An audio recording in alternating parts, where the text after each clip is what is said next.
السلام عليكم ورحمة الله. اللهم صل وسلم وبارك على سيدنا محمد وعلى آله وصحبه وسلم. حبيبي يا رسول الله، مرحبا بكم في مطبخ أم عائشة. أم عائشة إن شاء الله رايحة تشارك معكم اليوم طبق أو طاجين الفاصوليا اللوبيا البيضاء مع الحوت السردين. بسم الله وعلى بركة الله. نبداو في الوصفة. نبداو باللوبيا. أولا جبت كوكوطة نتاعي، حطيت فيها شوية زيت كما راكم تلاحظوا بدون لحم، غير نقليها وتجي روعة روعة بنينة. وكو عارفين اللوبيا تجي بلا لحم.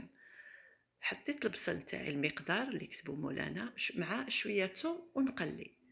نزيد واحد شويه تاع قزبر مقطع كما راكم تلاحظوا، وحبه طوماطيش فقط نحي منها القشره ونقطعها بهذا الشكل كما راكم تشوفوا. وبالنسبه للتوابل حطي اللي عندك. انا حطيت فلفل احمر عكري مع الكركم مع شويه تاع كمون وشويه زنجبيل والملح فقط. هادو هما التوابل اللي حطيتهم، ولكن انت حطي واش عندك اللي حبيتي معناه. قلي الطاجين تاعك مليح مليح، يعني كما قلت لكم سابقا الطاجين او التقليه تاع الطاجين مهمه جدا باش يجي الطاجين تاعك بنين. نحط اللوبيا نتاعي بعد ما نفختها في الماء وغليتها شويه في الماء باش تطلع هذيك الرغوه نتاعها، نحيدها شللتها بالماء وحطيتها كما راكم تلاحظوا نقيه نقليها مع هذاك المكون اللي قليته، البصل والثوم الى اخره.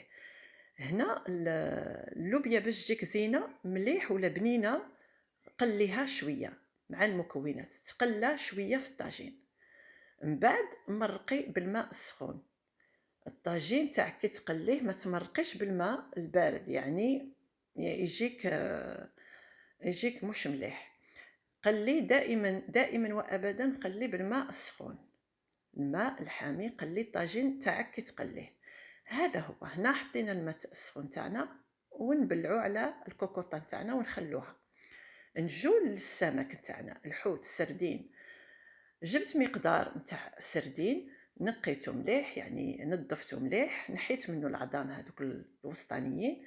جبت التوابل، جبت ايضا القزبر ولا المعدنوس، ولا ما عندكش، انا درت اليابس، ولا ما عندكش ديري الخضر. جبت هنا قليل من الثوم اليابس، بودرة الثوم، ونخلط المقادير. نخلط هادو المكونات كامل، نخلطهم مليح مليح كما راكم تلاحظوا حتى يدخلوا هادوك التوابل في السمك.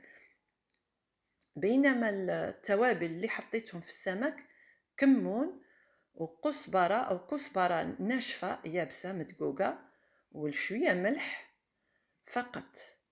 هادو هما التوابل، الكمون والكزبر فقط وشويه عكري.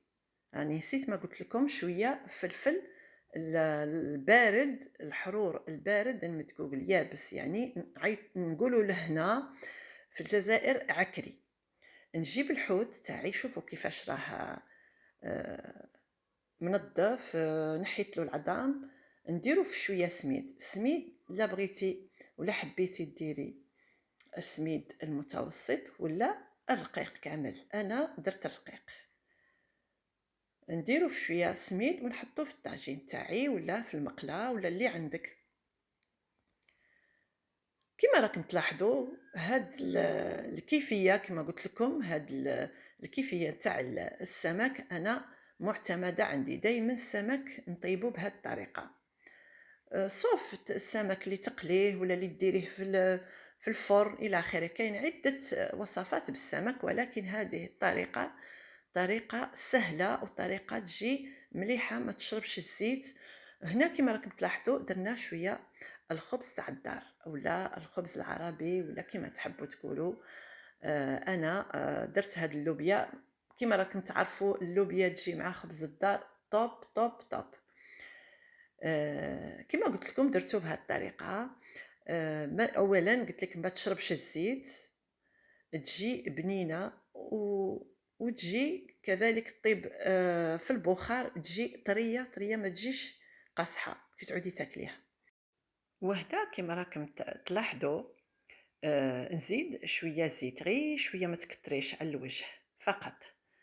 كما قلت لكم هاد الحوت أو هاد السمك يطيب يعني بطريقة سهلة وما تبقايش واقفة تقلي وتقلبي ومنا ومنا واقفة على الزيت. هذه طريقة يطيب كاع بخطرة. شوفوا كيفاش يعني جا، ما نقولكمش على البنة، يجي روعة روعة طري طري. هنا نقلبوا على الوجه الآخر، جبت واحد الصحن بلا نزيد باش يطيب من الجهة الفوقانية. يعني حاجة سهلة كما راكم تلاحظوا، ونتمنى إن شاء الله عجبتكم هاد الطريقة تاع طهي السمك. نجو هنا نخلوه يتجمر شوية ونمشو للوبيا نتاعنا نشوفوها كيفاش راهي طابت ولا مازال. ها هي هنا اللوبيا تاعنا طابت غاية الغاية، ما نقولكمش على البنة، جات روعة روعة. وكما قلت لكم في بداية الفيديو طيبتها فقط بالطماطيش الخضراء فقط، يعني لا طماطيش بواطة لا حتى حاجة حوايج يعني سهلة ومتواجدة في كل بيت. هنا كما راكم تلاحظوا حطينا هذاك المكتوب، هو الحوت يجي روعة روعة روعة، الخبز مع هذيك اللوبيا وشهية طيبة للجميع وشهيتكم في الجنة. ونتمنى ان شاء الله هذا الفيديو عجبكم، وما تنسونيش باللايك فضلا وليس امرا. راكم ناسيني بزاف بزاف في اللايك في المشاهدات حباباتي الغاليات. ونتمنى ان شاء الله نتلاقاو في فيديو ما خير. نقول لكم السلام عليكم ورحمة الله تعالى وبركاته.